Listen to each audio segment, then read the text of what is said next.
Ah, the screen is so scratched up. It's so hard to look at. Oh, that was cool. Look at me go, look at me go.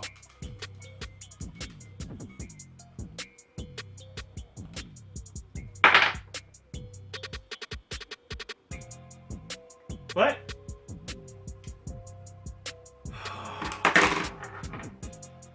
Guys, the backs. I don't know what the heck it is with these, but they always get loose or whatever, they fall off and you never see them again. I don't know about you guys, but these units, when you get them used, and they're in pretty rough shape. Like this one here, it's got marker and everything all over. Look at this. Like there's marker, it's semi-sticky.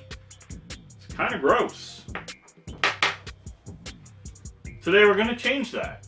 Say we're going to restore it to the original of what it used to be. It is a perfectly working good unit, and I have the complete box with every little piece paperwork that was supposed to be in this in here.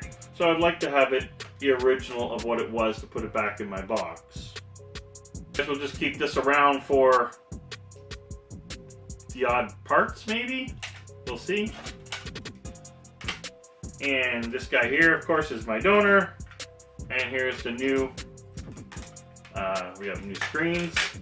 They send you two different types in this particular bundle anyway. And it looks like color is done differently on both, I guess, to match whichever way that it was done on yours. I didn't know that it was done differently.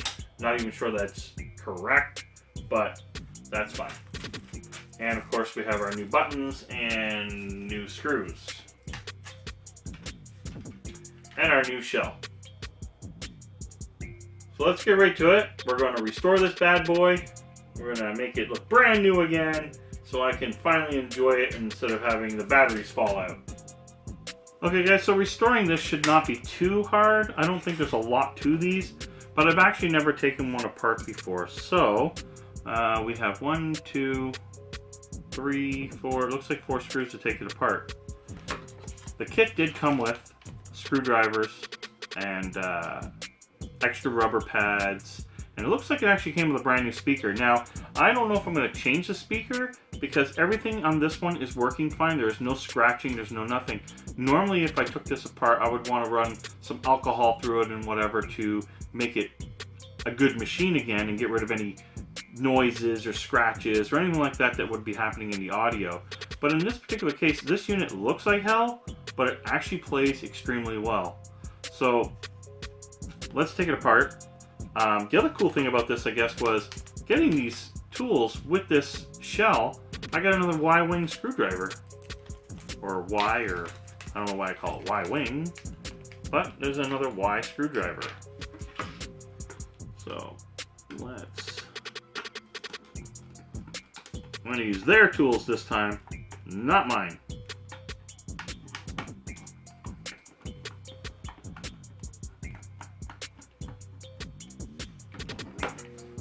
There is 6 screws.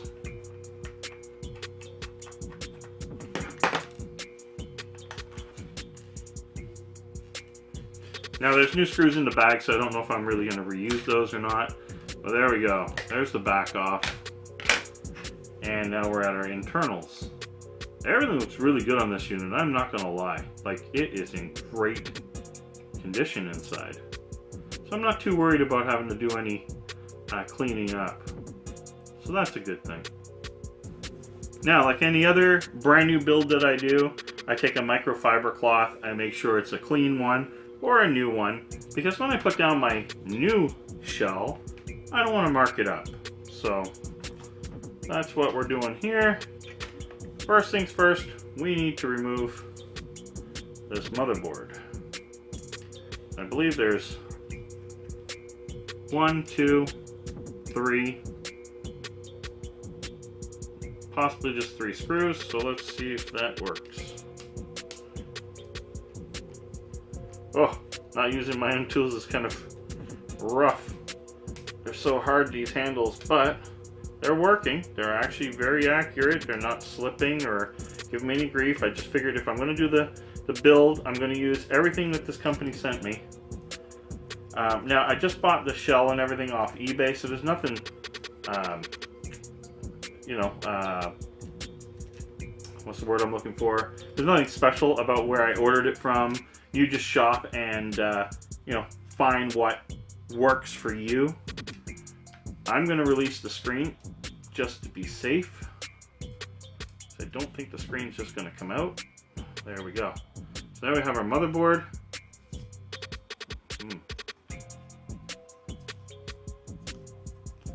I want to clean your speaker off a bit. There we go. And it looks like the speaker's actually a solder on. So I mean, I guess it's not very hard if I wanted to change it.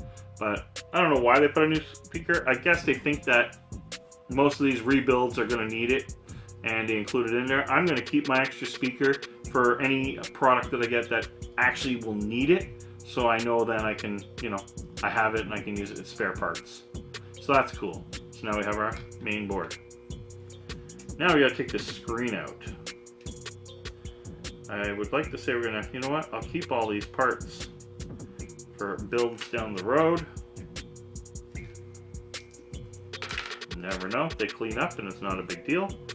So I'm guessing here with this screen is we're going to have to loosen it. It's feeling like it's glued in there. So one option, of course, is probably to remove this and give it a push. The other option, I'm going to try first. Don't take my blade out too far because it's probably going to snap. Let's see if I can loosen it.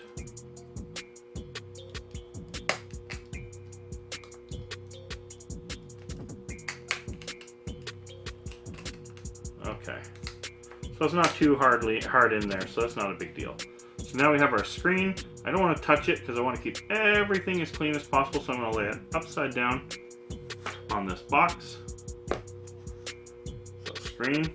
So now we have all this unit taken apart. Well, this seems pretty simple right now. I don't think there's a whole lot to this build, which is great. So if you guys wanted to do this at home and you never seen it or wondered how it was done, then here you go. I mean, this is not so far going that difficult. It seems to be a pretty fair build. So let's put all the new parts right here. If you hear anything in the background, it's because my office is near my other bathroom / laundry room, and stupid me put a load in before deciding to film this. So if you hear it, I apologize. Hopefully I'll be able to drown it out with some beautiful music when I edit this. Okay, so that's in.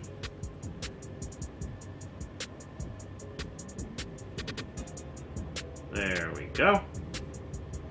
See, we're getting there. We're moving along.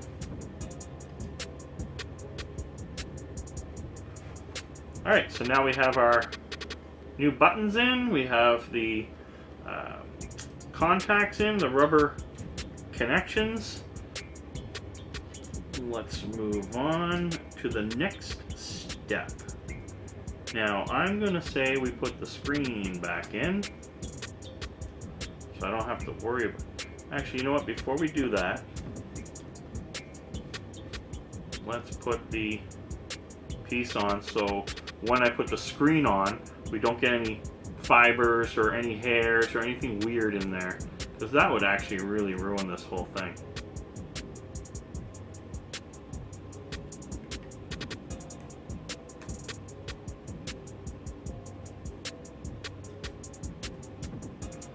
Make sure we have it in like we need it to be. Already looking beautiful.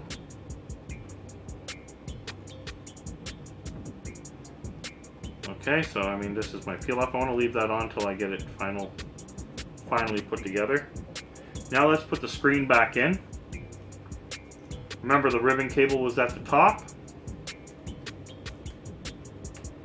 Just drops in like so. There we go. Oh, already starting to look beautiful, everybody. Starting to look beautiful. Let's put this back on.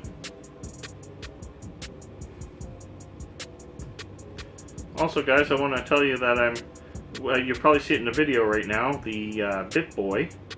I'm not going to give any spoilers or anything right yet, but I am still trying to play it a little more and get more feel for it, so I can actually give you guys an honest review. So I am working on it. I did want to do it this weekend, but I feel like I haven't used it enough yet to give you guys a true review on it. So bear with me, and I'll have it up in a day or two. I just want to be as fair and honest as possible. There's where I wish I used my real tools. Okay. Reconnect the video cable. Be very careful when you're putting the video cable in to make sure you line it up proper. Don't force it, because if you force it, you can tear it, or you can actually rip the metal contacts that are in here on the ribbon cable. I've seen people, you know, just throw things together real quick, and that happens, and in the end, you just, you know, you wreck a Game Boy, or any other product that you were trying to work on. So let's put this new button right here. Everything seems to be okay, so what we're going to do, we're going to put the back on.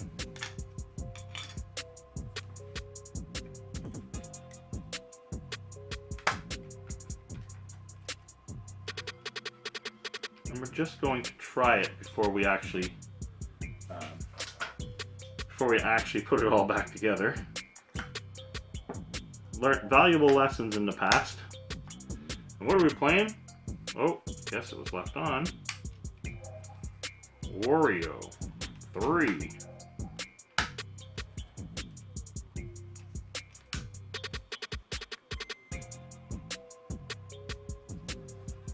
All right.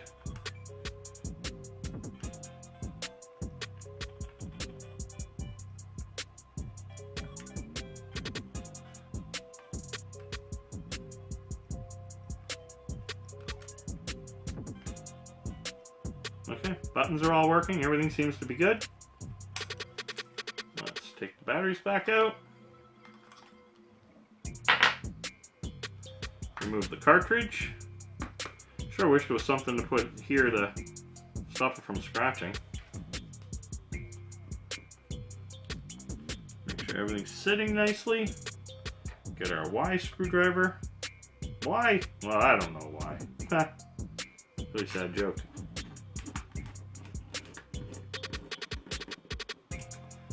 I'm also going to feel the difference in plastic here just to make sure that I do see a little tiny bit of difference in the color, I think, in my opinion. Don't know if that is age or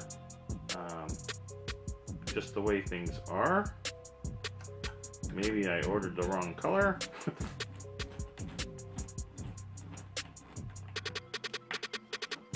Okay, so now we have it back together.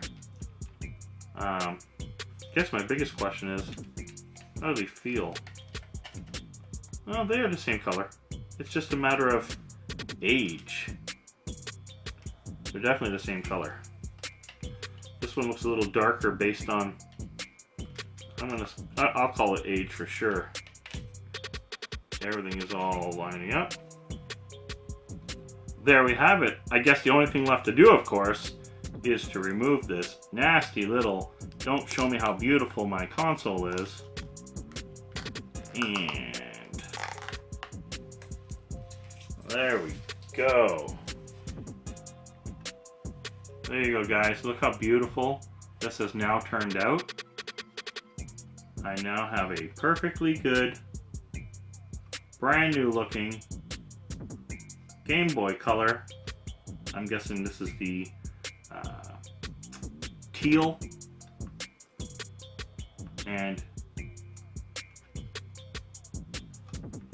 very, very, very effortless to make this change. So that was really cool. The fit and finish seems pretty good. I'm gonna think the plastic is, in a way I want to say it's OEM, but it's hard to really say. But I will say that it does feel pretty much the same, and that's good, especially after it's been put together. It feels great. So guys, there we have it. The Game Boy Color, completely restored to the way it was. I can now complete my complete in box. So guys, the only thing left to do that I would say in this category would be to backlight the screen. So I'm going to take a look at what is entailed to do so, how much work it is. Do I just want to do LED mod, or do I actually do an actual backlight? I heard the backlight mod is a little bit more to it. You got to use some glue or something. I'm not 100% if that's right with this model, but the LED mod definitely is an option. You definitely need some sort of lighting on this. Hey guys, well, welcome back. And this was a pretty simple changeover. I didn't actually know what was going to be involved. I didn't bother looking at any videos on this one. I figured, let's just wing it and go with it. And this is probably the easiest changeover job that you can do. Now, I do have some broken or messed up Game Boy DS lights. There's a lot more to those, and I will be doing a changeover. I bought a Zelda shell for one of them just to, hey, make it look a little cooler. And the gold is kind of nice. Not real gold, but it's nice. And there's only one thing left to do. I mean, I got Wario 3 in here. So, guys, it's been all fun and games, but I gotta play some games and get a backlight mod. Game over.